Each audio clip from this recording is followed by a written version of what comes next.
பெரும் ஜோதி அருட்பெரும் ஜோதி தனி பெரும் கருணை அருட்பெரும் ஜோதி எல்லா செயல் கூடும் என் ஆணை அம்பலத்தே எல்லாம் வல்லான் தாளை ஏத்து வாழ்க வையகம் வாழ்க வையகம் வாழ்க வளமுடன்.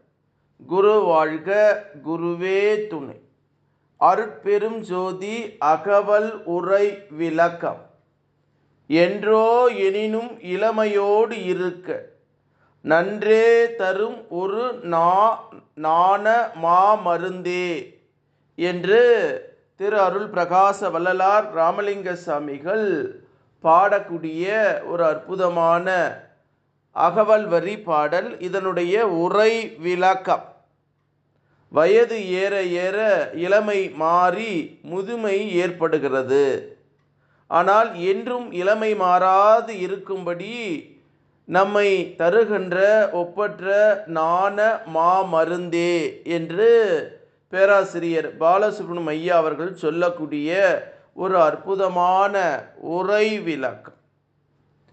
என்றே எனினும் இளமையோடு இருக்க நன்றே தரும் ஒரு நாண மாமருந்தே என்ற அகவல் வரி 1331 1332 அகவல் வரிக்கு சாமி சரவணானந்தா அவர்கள் தரக்கூடிய ஒரு அற்புதமான மெய்ஞான விளக்கம். அருள் நாணத்தால் விளைகின்ற நம் அருட்பெரும் ஜோதி மருந்து பிற இடங்களில் காணப்படாத ஒன்றாம். மற்ற மருந்துகள் கற்பங்கள் அமிர்தங்கள் யோக சித்தியால் அடைய பெறும் ஜீவரசமாகிய சந்திரகல அமுதம், சரீர சித்தி உபாய முறைகள், தத்துவ சித்தி கற்பனை முறைகள், பக்தி சித்தி மார்க்கண்டேய மார்க்கம் எல்லாம் அருள் இன்ப பெரும் சித்தியோடு வாழ வகை செய்ய வல்ல என்பது உண்மையாம். ஆகையால் அவைகளை அறிய விரும்பியும் அடைய முயன்றும் ஏதோ ஏகதேசம் பெற்றும் பெறாமலும் வீண் போய்விடுதல் கூடாதா. நமது நாண மாமருந்து மெய்யறிவு இன்ப அருட்பெரும் ஜோதி பெரும் மருந்து ஒன்றே என்றென்றும் ஒப்புறாது. இளமையோடு இருக்கவும் நலமெல்லாம் கொண்டு நன்கு மகிழ்ந்து வாழவும் உதவுமா. கடவுள் உண்மையை ஒருமையிலே கண்ட யோக ஞான சித்தர்கள் தாம் அக்கடவுளின் உண்மையை நித்திய இளமையோடு இருக்கும் வாளை என்றும் பாலமுருகன் என்றும் கன்னியாகுமாரி என்றும் நித்திய கல்யாணி என்றும் இளம் பூரணம் என்றும் இன்னும் பலவாக பெயரிட்டு சுட்டியதோடு அமுதம் என்ற மூமருந்து என்றும் சாவா நிலை என்றும் குறித்துள்ளனர். அதனை பெற்று வாழ்வில் சிறப்புற வேண்டி எத்தனையோ தந்திர முறை வகுத்து வழங்கியுள்ளனர். அந்த அகம் உணர்ந்த பெரியோர் அம்முறைகள் படி அறியாமையிலும் அறிந்தும் மிக முயன்றும் சிலர் ஓரளவு சித்தி பெற முடிந்தது. ஆனால் அவை எதனால் எவரும் சாந்தமும் இளமையாய் இருந்து கொண்டு சதானந்த வாழ்வில் திக்குமுடியாதவர்களாகவும் திகழ முடியாதவர்களாகவும் திக்குமூடியாய் போயினர். ஆகவே அந்நெறி முறைகளுக்கு அப்பாலான அருட்பெரும் நெறியான சுத்த சன்மார்க்கத்தால் சுத்த சுகந்த வாழ்வு பெற வள்ளலார் மூலம் இந்த ஒரு ஒப்பற்ற நாண மருந்து கிடைக்க பெற்றுள்ளோம். அருட்பெரும் ஜோதி மருந்து நாம் உள் என்றும் ஒரு படியதாய் எல்லாம் வல்லதாய் இருந்து அருள் அனுபவத்தில் வெளிப்பட்டு அழியாமையோடு வாழச் செய்வதா. தியானமயமானால்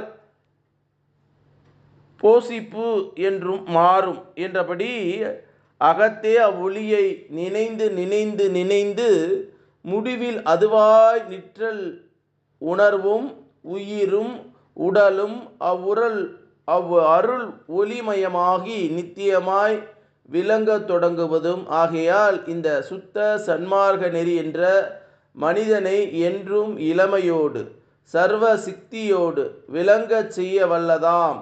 அதலால் இந்த அருள் மருந்தை யாவரும் அறிந்து அருள்வாழ்வு பெற அகம் கொண்டு திருவருளால் உய்வோமாக என்று சாமி சரவணானந்தா அவர்கள் சொல்லக்கூடிய ஒரு அற்புதமான உரை விளக்கம். இந்த பாடல் சொல்லக்கூடிய செய்தி, என்றே எனினும் இளமையோடு இருக்க நன்றே தரும் ஒரு நாண மாமருந்து என்று வள்ளல் பெருமான் நமக்கு சொல்லக்கூடிய ஒரு செய்தியாக இந்த பாடல் இருக்குது. எல்லோருக்கும் வயது ஏற ஏற இளமை மாறி முதுமை ஏற்படுகிறது.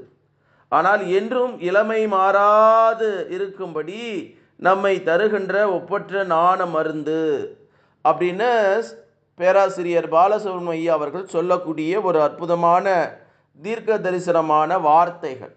வள்ளல் பெருமான் சொல்லக்கூடிய வார்த்தையே தீர்க்க தரிசனம்தான். எப்பவுமே இளமையாக இருக்க முடியுமா? இன்றைக்கி நான் இளமையாக இருக்கிறேன், என்கிட்ட வசதி வாய்ப்புகள் இருக்குது, அழகாக நான் இருக்கிறேன்.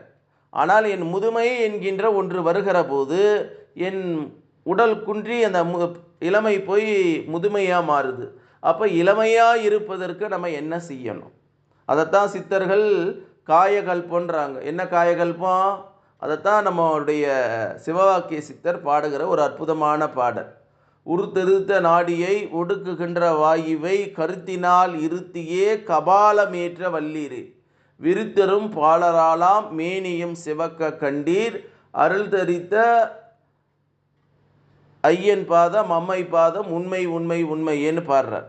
இதனுடைய பொருள், யார் இந்த பயிற்சியை செய்கிறார்களோ கொம்பு உண்டு இருக்கிற கிழவன் கூட இளமையாயிடலான்றார். அதுதான் காயகல்பம். அப்போ அந்த காயகல்ப பயிற்சி என்ன? ஒரு ரகசிய மந்திரத்தோடு மூச்சை கவனித்து பேச்சை குறைத்து அந்த மூச்சு பயிற்சியின் மூலமாக கதாகதம் செய்கிற போது அப்போ என்ன ஆகுது? அவனுக்கு அந்த தேகம் எல்லாம் நம்ம உடம்புல இருக்கிறது. நிறைய பேர் தப்பாக எடுத்துக்காதீங்க நான் சொல்கிறேன்னு, விந்தை விட்டவன் நொந்து கட்டான், விந்தை கட்டியவன் விதியை கட்டான். இந்த காயகல்புக்கும் அதுக்கும் சம்மந்தம் இருக்குது. உடம்பில் நம்மக்கிட்டேயே காமதேனு இருக்குது, நம்மக்கிட்டேயே பார்க்கடல் இருக்குது. நம்மக்கிட்ட இருக்கக்கூடிய பார்க்கடலை கடைய தெரியாமல் வெளியே எங்கேயாவது பார்க்கடல் கடந்தால் அதிலிருந்து கிடைக்கக்கூடிய அமுதத்தை எடுத்து பருவணும் தான் நினைக்கிறான். தனக்குள்ளாகவே இருக்கக்கூடிய அந்த ஜீவசக்தி, உயிர் சக்தி, உயிராற்றல், அதை பால் கடல் மாதிரி அதுக்கு கடக்கிறதுக்கு என்ன ஒரே ஒரு இன்ஸ்ட்ருமெண்ட்டு தான், வேற ஒன்றுமே இல்லை. மூச்சை கவனி பேச்சை குறை. அப்போ எவன் ஒருவன் மூச்சை கவனிக்கிறானோ கதாகதம் பண்ணுறானோ அப்போ அங்கேருந்து அற்புதமான அற்பெரும் ஜோதி ஆண்டவர் உள்ளிருந்து மேலே கீழே இருந்து மேலே எழும்பி அந்த பேர் ஒளியான பிரபஞ்ச ரகசியமான அருட்பெருஞ்சோதி நமக்கு காட்சி கிடைக்குது. காட்சி கிடைத்தோன்னா என்ன ஆகுது? நம்ம மரணமில்லா பெருவாழ்வை அடைகிறோம். அப்போ அந்த மரணமில்லா பெருவாழ்வை நாம் அடைகிற போது எவ்வளோ ஒரு ஆனந்தம் கிடைக்குது. ஆகவே நம்ம என்றுமே எனினும் இளமையோடு இருக்க நன்றே தரும் ஒரு நாண மாமருந்து. அப்போ அந்த மாமருந்து எங்கே இருக்குது? என்கிட்ட இருக்குது. எங்கள் அம்மா கிட்டே இல்லையோ, எங்கள் அப்பா கிட்டேயோ, இவங்ககிட்டயோ கொடுக்க முடியாது யாராலையும். சரீர சுகம் அடையிறாங்க இல்லையா? மனைவி இருக்கும்போது மற்ற பெண்களோடு போய் இன்பம் காலணும், பார்க்குற பெண்கள் எல்லாம் புணரணும், எல்லோருடன் உயிர்கலப்பு கொள்ள வேண்டும் என்று எண்ணக்கூடிய மனிதர்களுக்கு இது கிட்டவே கிட்டாது. யாருக்கு கிட்டும்? சுய ஒழுக்கத்தோடு சதா இறைவனோடு கலந்து அந்த நிலையிலே கதாகதம் செய்கிறாரு, அவங்கள தான் கிடைக்கும். மூச்சை கவனி பேச்சை குறை. அப்போ இதுதான் நம்ம சிவானந்த பரமஹம்சர் அப்பா அவர்கள் சொல்லக்கூடிய செய்தியாக இருக்கிறார். சித்த வேதம் என்றதை கொடுக்குறார், எல்லாரும் எடுத்துக்குங்கன்னு. இதுதான் உண்மையான ஞான தத்துவம். நேற்றைக்கு கூட ஒரு திருமணத்தில் பார்த்தேன், சித்த வித்தியார்த்திகள் என்று சொல்லக்கூடிய ஒரு ஐயாவை பார்த்தேன். ஐயா அவர்களுக்கு வயசு எப்படியும் ஒரு 55 இருக்கும். இன்றைக்கி ஒரே முடி கருக்கலை, இளமையாக இருக்கார். 2 வேளை தான் உணவு அருந்துறாரு. அவர் நிறைய தொழிலதிபராக இருக்கிறாரு. இருந்தாலும் கூட அந்த ஐயாவை பார்க்கும்போதே ஒரு தெய்வீகத்தன்மை, அந்த அருட்பெரும் ஜோதி ஆண்டவர் போல இனிமையாக இருக்கார். அப்போ அவருடைய அந்த இனிமையான அந்த நிகழ்வை நாம் பார்க்கிற போது எவ்வளோ ஒரு அருமையாகவும் ஆற்றல் நிறைந்தவராக இருக்கிறார். அப்படியே அந்த தேக சுத்தி இருக்கு பாருங்க, அது ஆபாசத்தையோ இல்லை அன்பும் கருணையும் கொடுக்குது, தயவை கொடுக்குது, ஜீவகாரண்யம் கொடுக்குது. அது மாதிரி நம்ம ஒவ்வொருவரும் வாழ்க்கையிலே வாழ முயற்சி பண்ணணும்.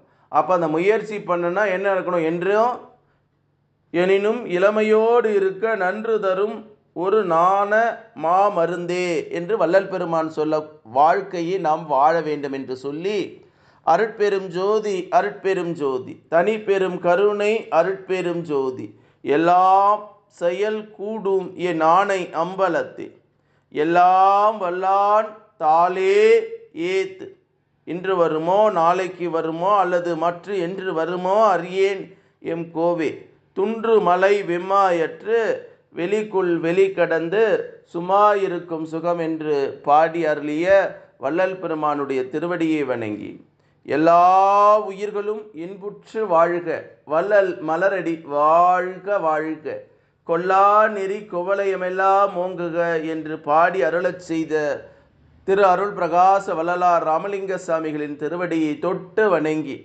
இந்த பூமியிலே வாழக்கூடிய சித்தர்கள், ஞானிகள், மகான்கள், ஜீவமுக்தருடைய திருவடியை தொட்டு வணங்கி இறைநிலையோடு என் எண்ணத்தை கலக்கவிட்டு உங்கள் அனைவரையும் மனதார நெஞ்சார வாழ்க வளமுடன், வாழ்க வளமுடன், வாழ்க வளமுடன் என்று வாழ்த்துகிறோம். நன்றி, வணக்கம். வாழ்க வளமுடன்.